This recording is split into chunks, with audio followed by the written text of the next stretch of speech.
First, on behalf of James Moore and Company, I just want to express how much of our thoughts are with everybody and hoping that they're staying healthy.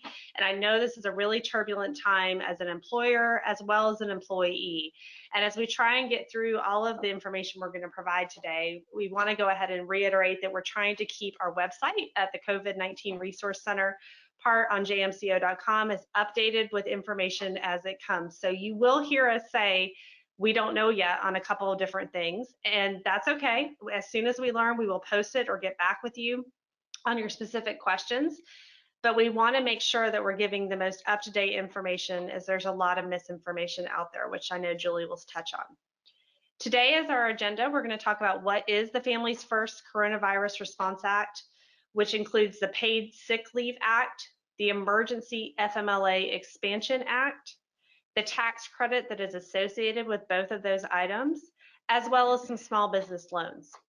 As you may have heard earlier today, the Senate passed the CARES Act, which is yet, and it could be happening at this very moment, yet to be passed by the House of Representatives yet and signed into law. We will touch on that at the very end, but please understand it's 883 pages, and so we have not had the opportunity to go through it all, nor has it been passed into law yet. But we will have some information and how that kind of goes together with what we're going to talk about today at the end of the presentation. All right, Julie, with that, I'll turn it over to you. Thank you very much. And I'm sure everybody on the call already knows that the Act exists. I'm going to not waste any time with introduction and just kind of launch in because we have a lot of information to try to get through. Again, where you're going to hear this a lot, as Erin said, a lot of information is changing day to day, hour by hour. I just want to caution everybody that if you have sources or you're getting emails or you're seeing newsletters or you're Googling websites, make sure you're getting the most up-to-date information by using reliable sources, such as the Department of Labor, such as your labor attorney, your accountant, your HR people. Go to our website and find the latest information. If you were attending webinars last week or you received information last week, by now that could be very outdated. And the perfect first example of this is the second bullet on the slide, which says the effective date of April 1st. Last week, the belief was that this may be retroactive back to the date that the Act was signed, and that's not the case. The Department of Labor 2 days ago clarified that the effective date is now April 1st. That means it only applies to leave taken between April 1st and December 31st. So obviously everybody's first question is, I've already had people out in March. What do we do? How does that apply? Well, for purposes of this Act, it does not. You're going to need to look at your other leave policies if you offer paid time off or vacation or sick leave, whatever may be applicable to you for this month, because this is not effective and is not retroactive. So only from April 1st forward. The only good news about that is it does allow you time to get some things in place, to get prepared, to be in compliance. On the next slide, covered employers. So who does this apply to? Pretty much everybody if you're under 500 employees. Private employers with fewer than 500. The DOL guidance on the 500, how do you get to that number? If you are part of an integrated employer or an aggregate employer, there's some tests that you have to go through. The guidance is on the Department of Labor's website. So if you're not sure if some affiliated entities apply to get you to that 500, I'm going to point you to that Department of Labor website to kind of look through there, or please reach out to your trusted accounting advisor or someone that can help you guide through that. The other thing I will mention is the 50, because we're a little bit later, we're going to talk about a possible exemption for some small employers who have under 50 employees.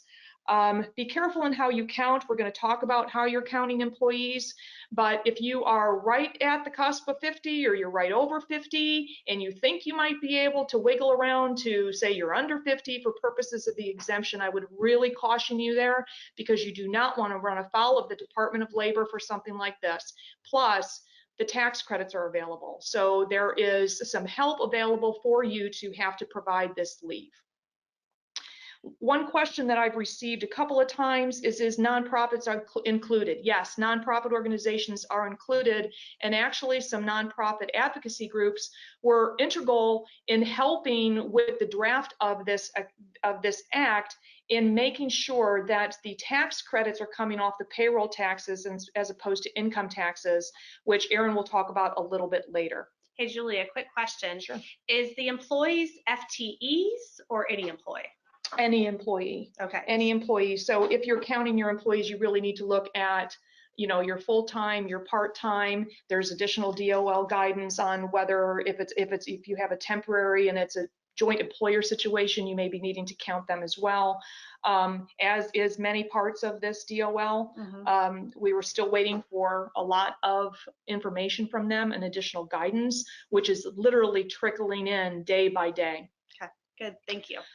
Regarding eligibility, so who's going to be eligible for these two pieces, and you'll see on the next, on several of these slides, I've divided into two buckets. I have the Sick Leave Act bucket on the left and the expanded FMLA childcare bucket on the right.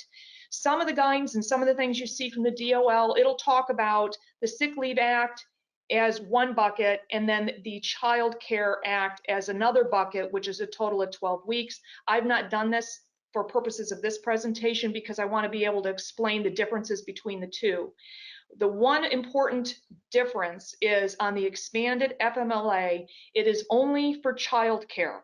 There are some confusion out there, and a lot of employers are concerned, rightly so, that they would be obligated to provide 12 weeks of paid leave if somebody is in isolation or if somebody is sick or taking care of a family member. That's not the case. The expanded FMLA is just for if you have a child care facility, a daycare facility, or a school that is closed due to a COVID reason. And we're going to talk more about that in a little bit later. And Julie, I just thought of something that I was going to ask you before. Is this mandatory? Yes, Yeah. yes, it's mandatory. This is absolutely not voluntary. Everybody is expected to comply with this. There is even a poster I'm going to talk about that the Department of Labor came out with yesterday that's going to have to get posted, that's going to tell all the employees what their rights are under this act. Okay, sorry, Absolutely. I meant to clarify that before because I know with the CARES Act that people are already talking about, there's some things in there that are options, but the important just differentiation between this act and that one is this is mandatory. Correct. Unless you meet the exemption that we'll talk about later, but this is everybody has to do it. Right, right. The other piece about the eligibility is on the Sick Leave Act piece. People are eligible immediately, which means if you hired them last week and they meet the qualifications, you're going to have to provide that leave for somebody who's brand new. On the expanded FMLA child care piece, it's an employee on the payroll for more than 30 calendar days. So as using an example, if we got back to normal and everybody could go back to work and you start hiring, or if you're continuing to hire now, if you hire somebody on May 1st, on June 1st, if they have a valid reason, and we're going to talk about those, you would need to provide that child care leave and that sick leave for them. If you hire someone on May 1st and they go under isolation order on May 5th, you are going to need to provide that leave. So just keep in mind as you move forward in your recruiting efforts that you're going to have to plan for those type of potential absences. We can only hope we're not sitting here in the fall and having these same conversations. We can only hope that we're going to get through this period and it won't come back again. But just keep in mind that the rule is from April 1st and it can be used up until December 31st. So what are the qualifying reasons for leave? I like my buckets, so I have put these into three buckets. I have put the reasons into self-care, family care, and child care. And there's a specific reason I'm keeping that child care separate. So let's talk about the qualifying reasons for the leave. Employees who qualify for sick or expanded FMLA is if they have some of these first three reasons are what I call self-care. If they are subject to federal, state, or local quarantine or isolation, have been advised by a healthcare provider to self-quarantine, or they're experiencing symptoms and are seeking a medical diagnosis. So Julie, there's a couple of quick things here. Is one, I noticed that it specifically says unable to work or telework. So if you're working from home, that's not qualify per se. Correct. Yeah. Correct. Okay. And then second, I know a question that's come up is, for instance, in Alachua County, where we're under a stay-at-home order, there are certain non-essential businesses that are closed or people can't work. Does that qualify under that first number one, federal, state, or local quarantine or isolation? And that's one of those questions we're wanting to know as well. Okay. It's not clear. It's Yeah. not clear. Does the Alachua County order count as an order of isolation? Sounds logical. Right. It sounds like it should, but are they using the right words? Did they use the right words at the stay-at-home order? Did they use the right words and terminology so that it matches what the Department of Labor has defined? We're not really sure. Okay. So that's one of those questions that we're keeping an eye out to try to get some more clarification on. It seems logical, but we're just not sure at this point. Okay. Reasons 4, 5, and 6. So reason 4 is if you're caring, this was what I call the family care. This and 6 is what I call family care. Number 4 is if you are taking care of an individual because they are under an isolation order or a healthcare provider has asked them to self-quarantine. Number 6 is experiencing any other, quote, substantially similar condition as specified. We don't know what that is. The Department of Labor has not defined what that actually means, so that will be coming at some point, we hope, so that we know exactly how to apply that 6th reason. It sounds like they kind of put that in there. Maybe it's just a catch-all. We don't want to have to go back and amend this later. Right. Yeah. Could be. Because it's pretty vague on that piece. Exactly. And then number 5 is the caring for a child. And the wording is really important on this one because it's caring for a child whose school or place of care is closed or child care provider is unavailable for reasons related to COVID. This does not mean, and it does not say that your daycare center is still open, but you just don't want to have your kid in there because you're afraid they're going to get exposed. That's not really included in the letter of this rule. You know, again, there may be some clarification coming later, but I don't want my kid going to daycare right now, but the daycare is open is not a valid reason under the Act at this point. What is provided? So under the Sick Leave Act, all of the reasons above, all of those 6 reasons are covered under the Sick Leave Act. The expanded family medical leave, the child care portion for that is child care only.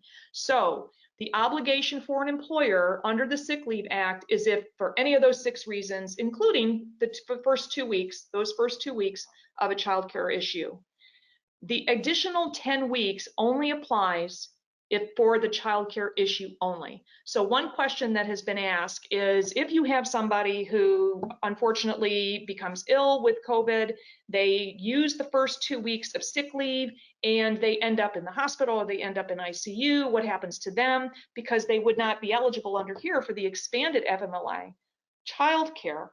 But that would fall if your company is a company over 50 and follows the FMLA, that would fall under the traditional, quote, traditional FMLA guidelines.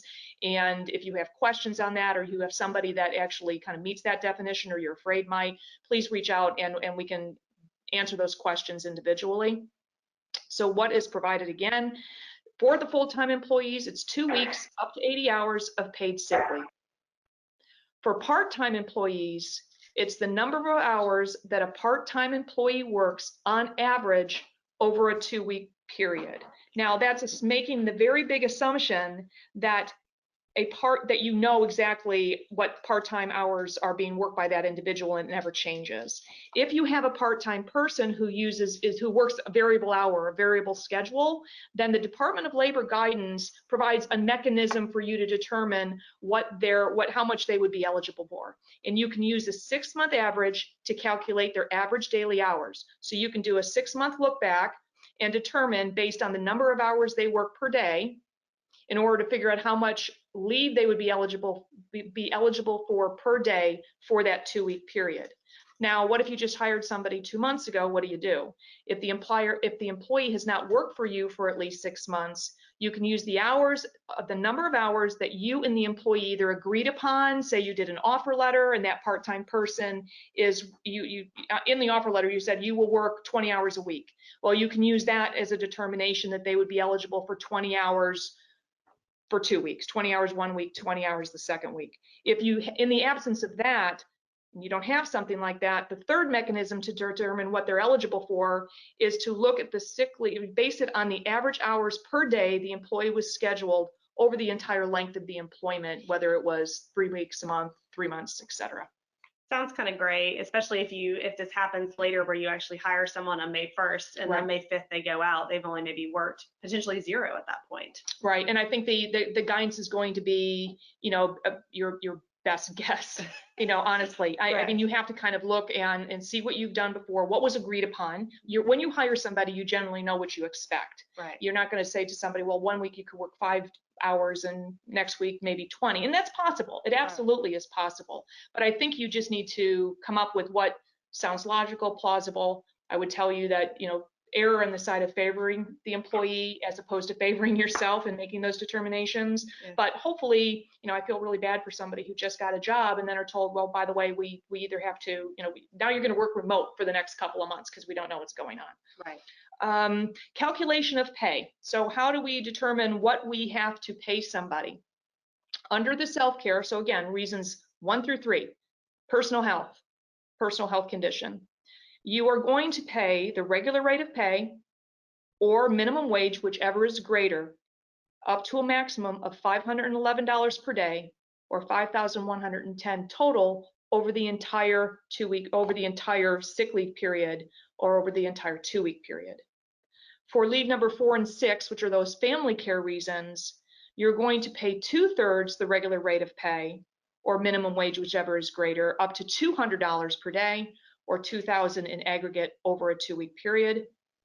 For the child care part of the Sick Leave Act, it's 2/3 regular rate or 2/3 minimum wage, whichever is higher, up to $200 a day over the 2-week period. Under the expanded FMLA, you're going to pay 2/3 the regular rate of pay or minimum wage, whichever is greater, up to the $200 per day, so up to the 10 weeks, up to 10 weeks.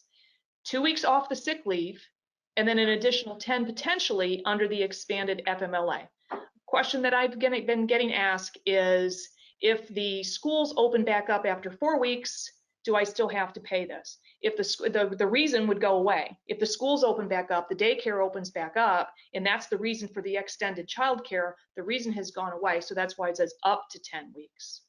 Hey, Julie, so a couple of questions. One is the definition of a child. How old does that go to?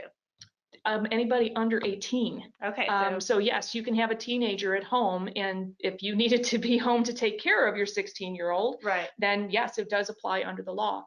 And it can be over the age of 18 if they have a health condition or disability where they need care, facility care, or just 24-hour care or whatever they need. They can't be left alone for a host of reasons. Yeah, and so we had talked about this before, and I think you clarified this for me, is that if, for instance, the schools stay closed in the state of Florida today, it's through April 15th, if they expand until April 30th, potentially you would have 2 weeks under the Sick Leave Act and 2 weeks under the expanded FMLA Child Care Act.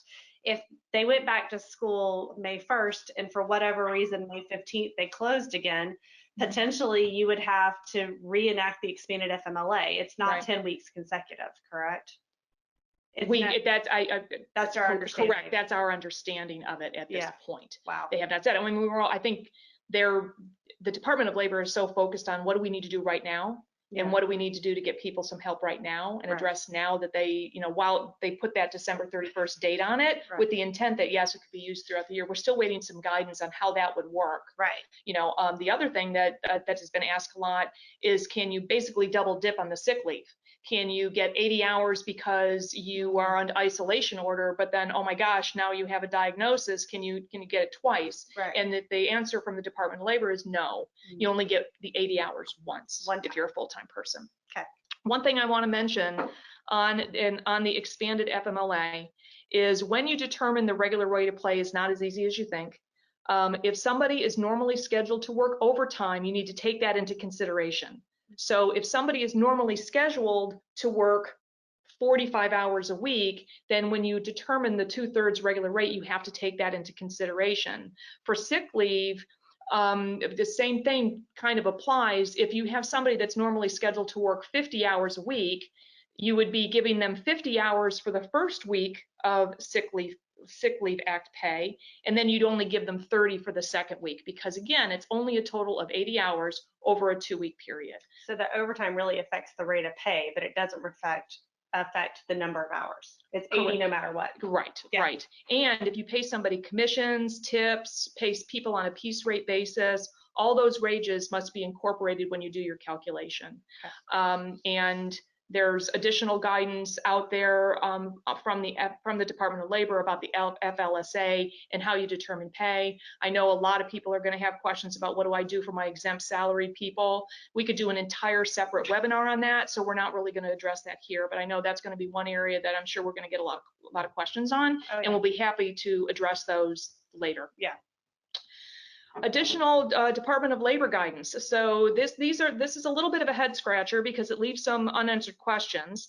But the Department of Labor has said that starting April 1st, an employer may not require an employee to use other types of paid leave provided by the employer before the employee uses the paid sick leave time under the law. So for those first 2 weeks, you can't make somebody use their vacation, their PTO, or their sick leave. You can't make them. But then the Department of Labor also said that if the leave is for a child care reason, number 5, then an employee can elect to substitute is a key word, any accrued vacation, personal, medical, or sick leave for those first 2 weeks of partial pay. Why? Because they're going to get paid 2/3, right? Mm-hmm. So if they want to not get paid 2/3, they can substitute their own time for those first 2 weeks only if it's child care.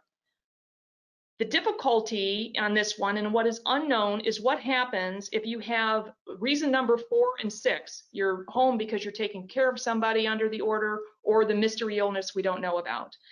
Those are also only paid at 2/3. So one of the unknowns is, can you tell somebody, we're going to pay you 2/3, and if you want to stay whole and get up to 100%, you can use your own personal time. Can you make that voluntary? So an employee can say, Erin, you can say, I want to use like my PTO bank in order to make up that 1/3 so that I stay at 100% pay for a period of time. Can we do that?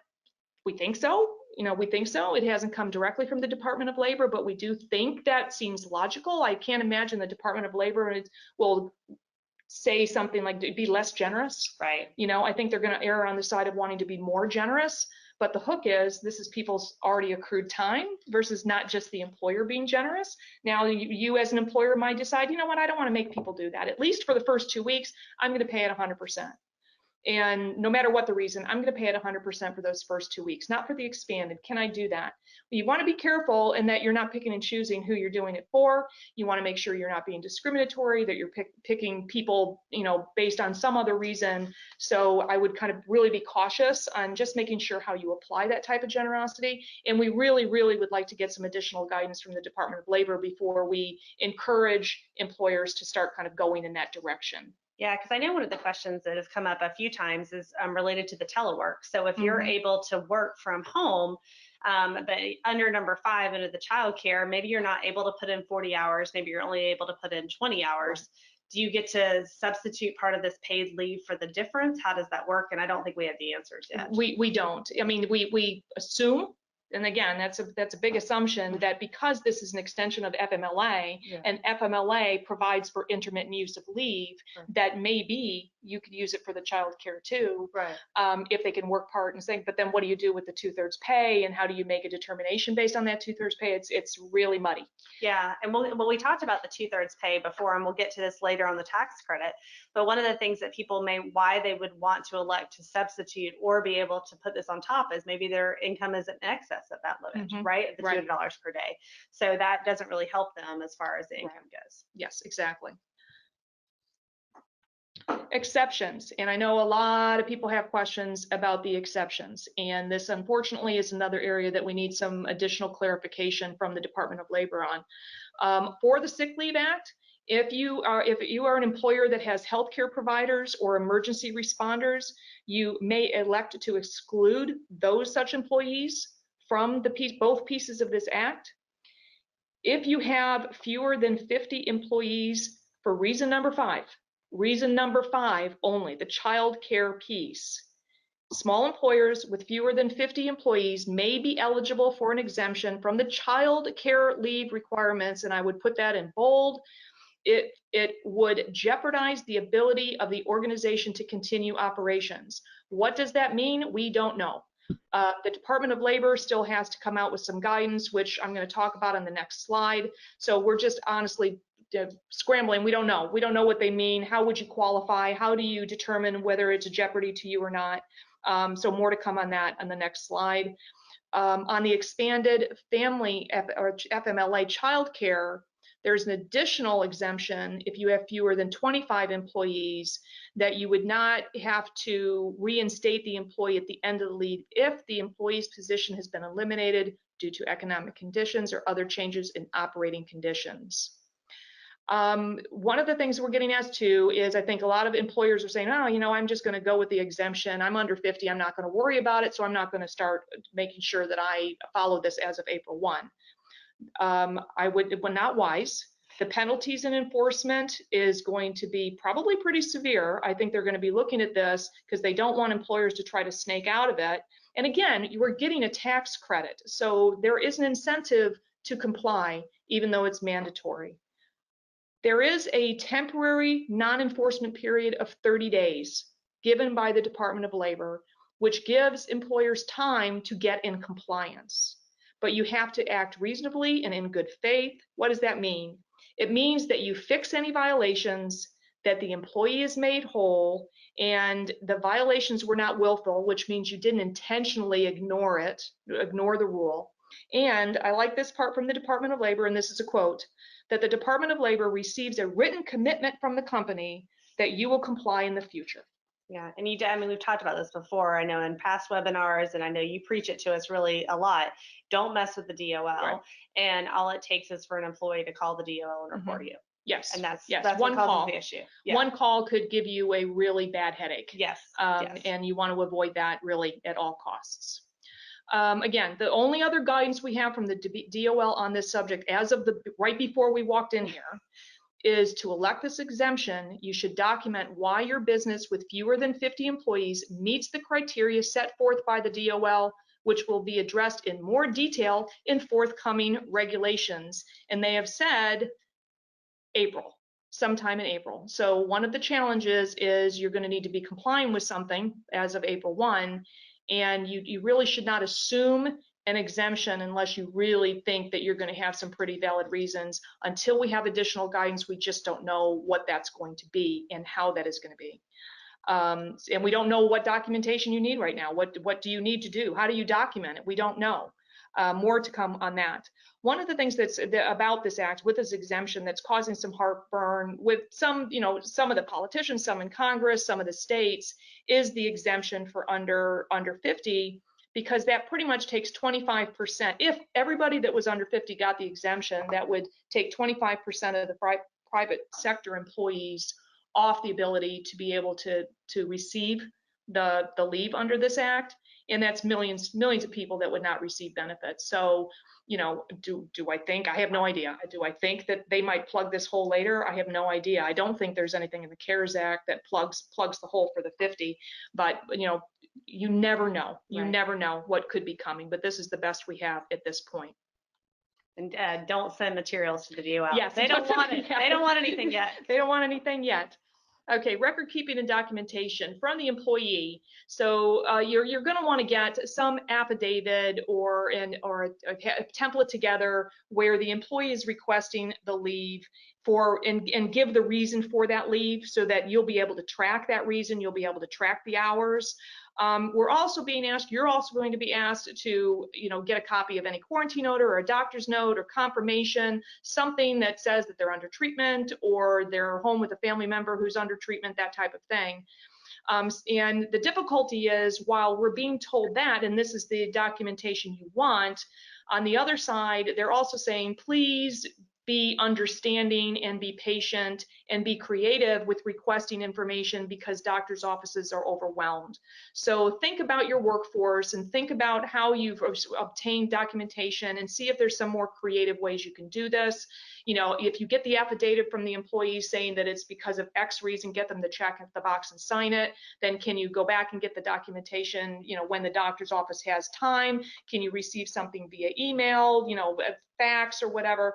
And again, it's a crazy time right now. So what normally your normal process would be that I need to have that doctor's note within the first 2 days because of X, you know, we just might need to provide a little more grace when it comes to that.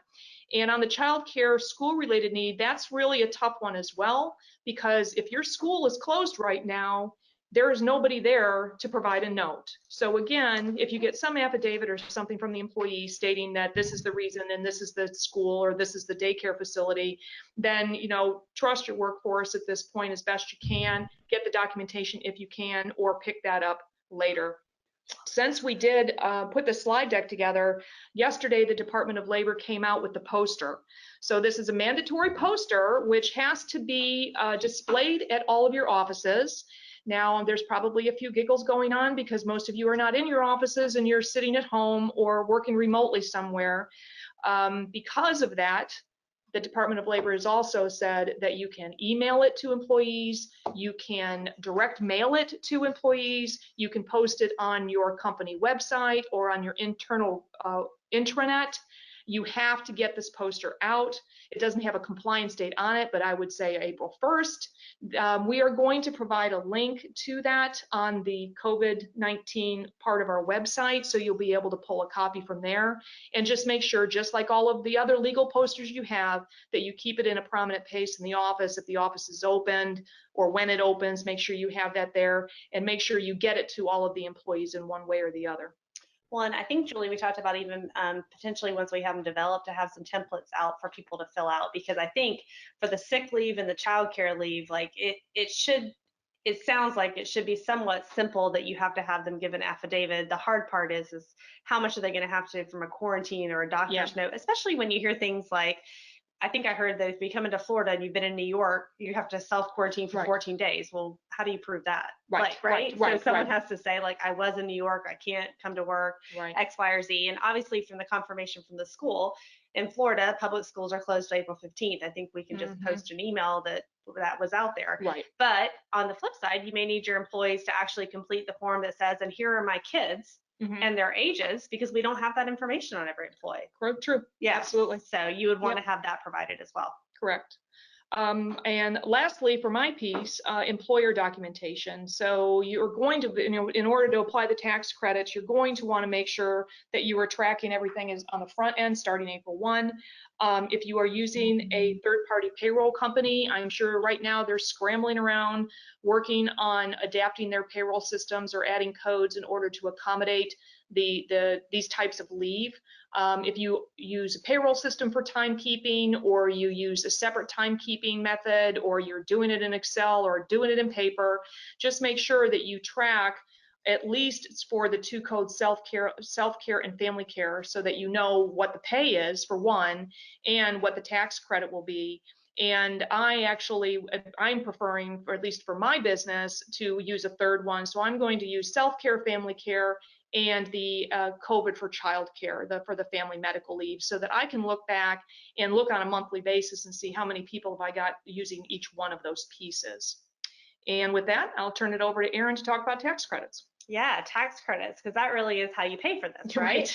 Now, in saying this is where they put out in the CARES Act that, again, it's only passed the Senate, to my knowledge, has not passed the House yet or been signed by the White House. But these tax credits are only available if you're under the Sick Leave Act or the Expanded FMLA Child Care Act, which both are mandatory. And of course mean that you have the employees currently, right? So this doesn't apply to employees that since terminated. So the first thing is for leave number 1 under the Sick Leave Act, which remember is the first 2 weeks or 80 hours of someone's pay. Leave for number 1 through number 3 above the self-care, you get a refundable sick leave credit at the employer's regular rate of pay up to $511 per day for up to 10 days. So $5,110 in the aggregate. That's the max. For leave number 4 through 6, which is again family care, and it includes Julie's child care that she likes to talk about, is that the employer can claim a credit for 2/3 of the employee's regular rate of pay, up to $200 per day, up to 10 days, $2,000 in the aggregate. You'll notice that these amounts are equal to the max amount that you're required to pay them under the Sick Leave Act. So if you elect on leave number 4 through 6, the Family Care Act, to give them 100% of pay, you don't get a tax credit for the 100% you paid them. You only get a tax credit for 2/3 of what you paid them.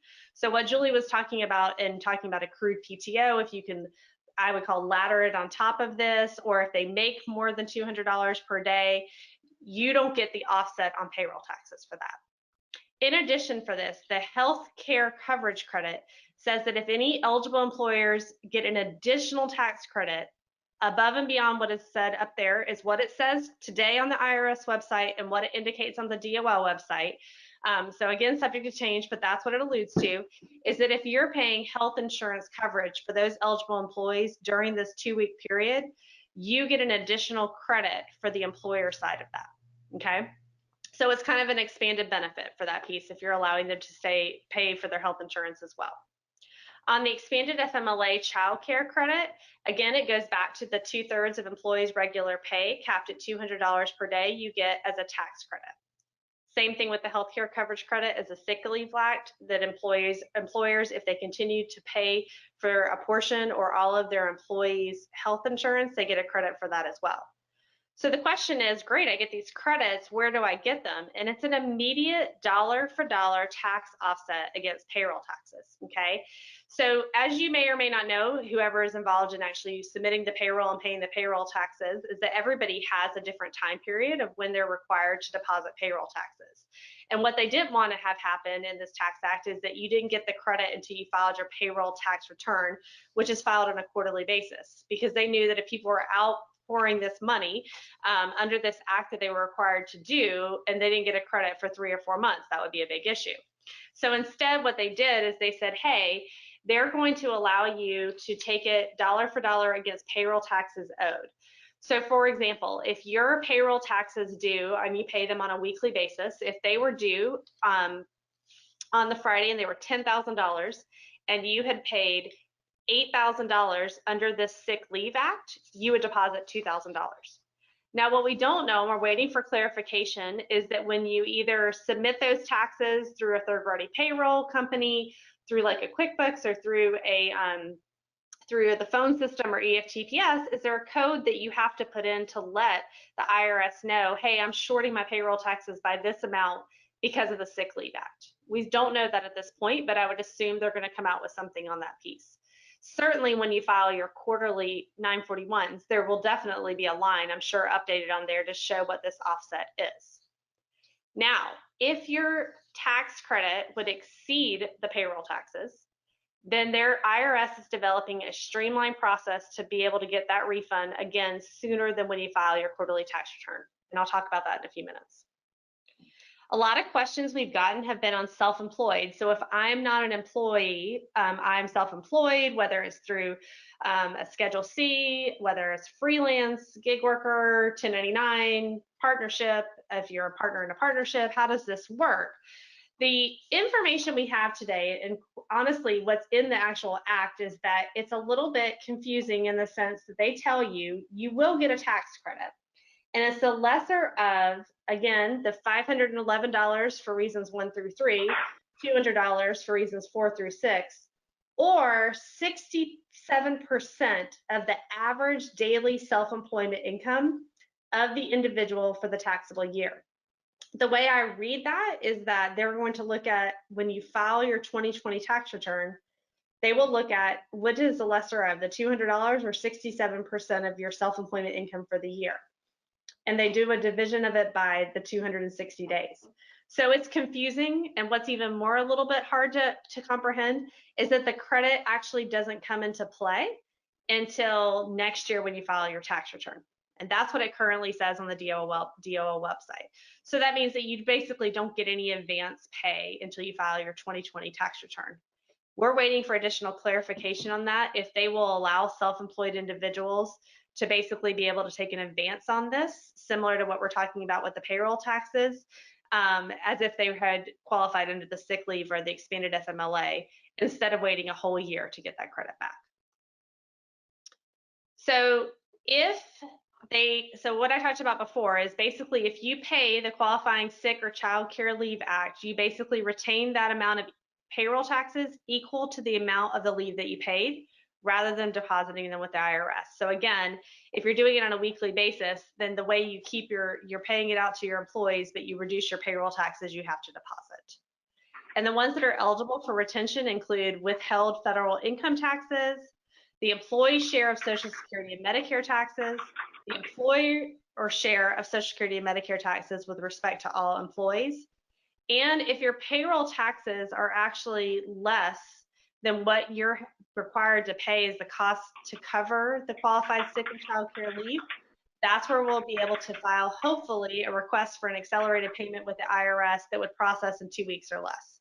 They say further guidance will be released soon.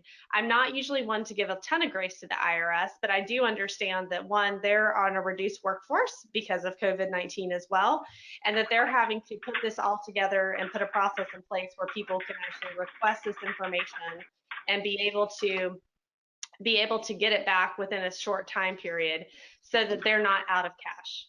Now, one of the things that we'll talk about, and I don't think we mentioned this, Stacy, but we're actually having another webinar next Tuesday, I believe, March 31st, where we hadn't originally planned to talk about the CARE Act because it hadn't passed yet, but now we'll certainly be part of that, is that, you're required to do this for your employees, but obviously it's just offsetting the cost for what you're paying out to them. It's not accounting for lost revenue.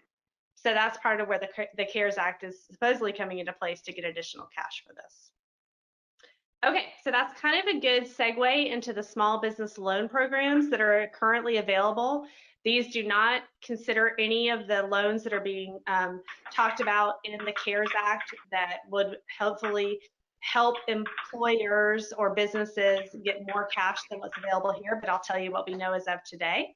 I do want to tell you that the many bankers that we've spoken with over the past week have reiterated that if you feel as an employer or a business that you're going to have issues in making your on-time payments to the bank for debt you already have with them, to please call your banker and ask for extensions. I know bankers are filing them daily and that they don't seem to be having any issues getting them through. And so that would be the first step, that if you feel like you're going to have a cash flow crunch, is that you might want to call your bank and ask for extensions, whether it's 3 months or 6 months, and see what they can give you to help alleviate some of the pressure. Second is these small business loan programs are administered through the SBA, which the website was down yesterday because of so many people trying to apply. And so so they can potentially take a really long time to go through, longer than you may need to actually get accelerated cash. So the SBA Economic Injury Disaster Loan Program, the eligibility is that all 67 counties are eligible, and all small businesses and most private nonprofits are also eligible with certain exceptions. And we do have a link on our COVID website that lists more details of what the exceptions are. The loan amounts can be up to $2 million for business applicants and all its affiliates, and has a fixed rate of 3.75% for businesses and 2.75% for nonprofits, and that's fixed for 30 years. All loans will have a repayment term of 30 years, and the payments can be deferred for up to the first 12 months. So there's an acceptable use of these loan funds. The first one is working capital for business expenses. So, I mean, most likely any expense that incurred on your financials in the last 12 months could be eligible if they're regular occurring business expenses. Again, these would include personal expenses that you run through your business and don't count as an expense. But it's supplies, materials, payroll, debt payments, utilities, and other operational costs. Unacceptable usage of loans is you don't borrow the money to expand your business, renovate a facility, make capital equipment purchases, or do any of your debt consolidation, meaning that you already had loans out there with other facilities or banks that you're looking to try and refinance and pay off. The exception, of course, being temporary or interim loans that were taken out during the crisis. They do require collateral, so if you get a loan over $25,000, you will have to do collateral. Of course, real estate is always the preferred method of collateral, but the SBA has said they won't decline a loan for lack of collateral, but requires borrowers to pledge what is available. And any owner who owns 20% or more of the business will be required to personally guarantee the loan. Wanted to point out that if you change your ownership prior to the application to lower someone's ownership to avoid a personal guarantee, this could jeopardize eligibility. The SBA expects, as of last week, that they would have 300,000 to 500,000 applications and encourage patience. And the businesses will be required to retain receipts and evidence of what they spend on the proceeds for 3 years in the case that you have an SBA audit. So again, the SBA encouraging patience. What we're thinking maybe probably part of this issue is they're not going to be able to generate the loans and get cash out soon enough if you're in an immediate need of cash. The other loan that is available out there is the Florida Small Business Emergency Bridge Loan Program. So this is all available to all small business owners located in Florida counties statewide and that have experienced any economic damage as a result of COVID-19. So the loan amounts are up to $50,000 per eligible small business, or up to $100,000 if there are special cases that are warranted by the need of the business. Under the definition of a bridge loan, this is not meant to be a long-term loan, so the loan term is 1 year, and there is one loan per eligible business. So if you had a previous bridge loan, you must pay that back in full before getting this.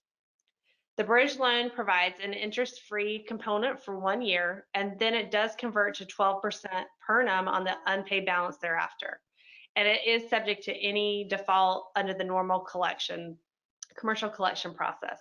So obviously you would only want to take out this loan if you could establish a payment plan to pay it off within 1 year, as the 12% interest rate is pretty high, or you can use it to try and secure a longer term loan. And these applications are accepted through May 8th, 2020, contingent upon availability.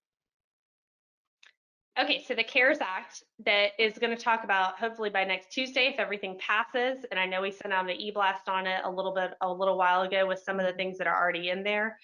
We do ask for patience as we comb through the 883 pages, and just like what happened with this Family Focus Act, or Family First Response Act, is that we don't want to put misinformation out there because there is so much interpretation that could be in there. But some of the things that it does do is expand unemployment provisions. It provides paycheck protection loans for businesses. It has a recovery rebate for taxpayers. I'm sure everyone has seen that in the news. Some additional income tax benefits that are actually retroactive to 2018. And then some payroll tax payment credits and delays that are separate from this Paid Care Leave Act and expanded FMLA. And so I know some of the questions have been like, are they going to give us relief on making our deposits for payroll taxes? And that is included in the CARES Act. But there seems to be, in our quick reading, a lot of provisions that if you take this one benefit, you can't apply for this other.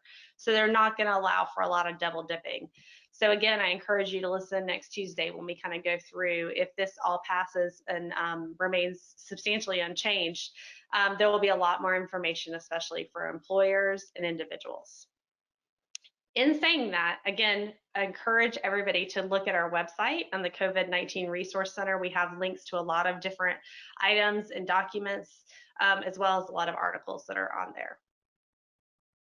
And here's the information on how to register for our upcoming webinar, Relax, Observe, and Think, Rational Business Planning in the Face of COVID.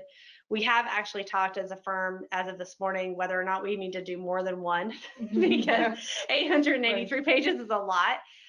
Or if there's another way to get information out there besides on our website and not, killing you with e-blast. And also being able to, we've established a team within James Moore & Company to help tackle this law and different provisions and how it hopefully will apply to most of our clients and help them as we go through these turbulent times.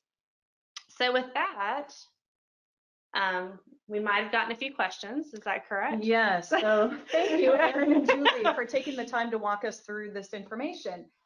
Based upon the number of questions that have come in, I think people are still uncertain about how this applies to them. So we do have a few more minutes to answer a few questions. Okay, so sure. Julie and Erin, do you want to yeah, we can tag team. A couple to answer? Yes, yeah, I'll take the first one. Somebody asked the question, is the sick leave provided under the Act in addition to what you as an employer may already provide, and does it roll over? And the answer to the first question is yes, it is in addition.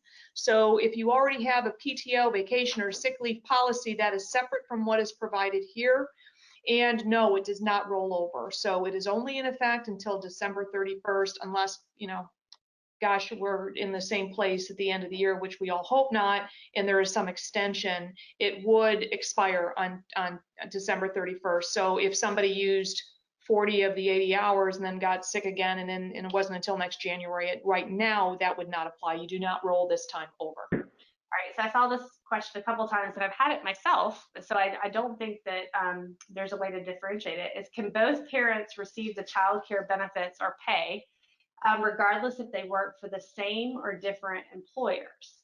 Now, about the same employer, that is an interesting one because I haven't seen that. But for different employers, to my knowledge, there's not a way to make an employer substantiate that the spouse or the other person who is a child care provider is not getting the same thing and double dipping. Would you agree, Julie? Agree. Yeah. Yeah. So you could both get it if both employers. Yes. Now, if you work for the same one, well, that's kind of interesting. I can't answer that in 3 minutes.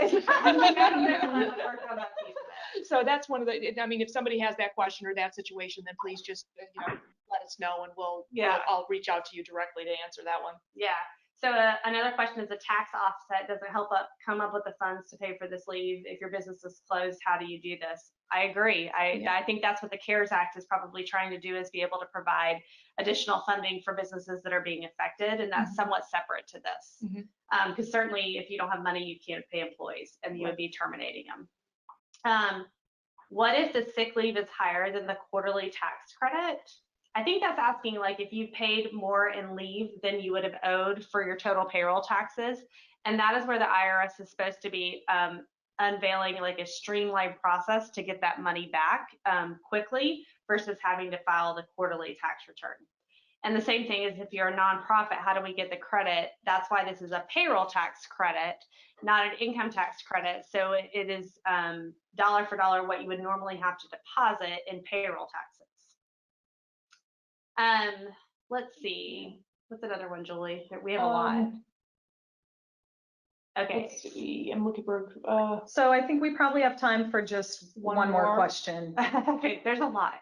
The question is for part-time staff, if it's paying for the time they usually work, so worked 20 hours 3 weeks ago, we would pay 20 hours this week. I think I probably addressed that, so maybe that question came up before, but you have to do a calculation, kind of a look back based on your part-timer and what their average 2 weeks looks like, their average hours over 2 weeks. And if it's variable, then you need to go back and kind of look at an average hours worked per day over the last 6 months. Yeah, great. Thank you, Erin and Julie. It is just about 3 o'clock here and we are out of time. So for all of you who submitted questions that we didn't have time to answer, we will follow up with you as soon as possible, but we really appreciate your patience as we're fielding a significant number of questions. And again, we do just really want to emphasize again that this information is changing rapidly. So please visit our COVID-19 resources page on our website for the most up-to-date information. So thank you all for joining us today, and we hope you have a great day.